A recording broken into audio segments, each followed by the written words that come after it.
I just woke up မနေ့တော့ငါမွေးနေ့လေးဆောင်ရတာဒါ unboxing လုပ်နေဘာလို့ချင်လဲဆိုရင်ဒီ3ခုဒီ4ခုလိုချင်တယ်ဒီ3ခုမလိုချင်အောင်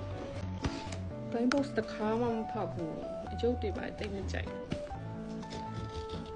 ပေမဲ့မွေးနေ့ဆောင်ရတာကြိုက်ပါကြီးပါရောဟုတ်တယ်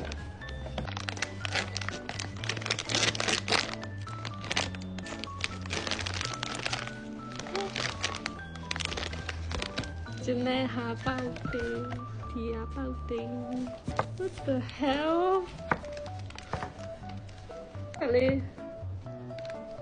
ထိုးလေးလည်းပါအင်းကြီးကကျွတ်နေရလားမသိဘူး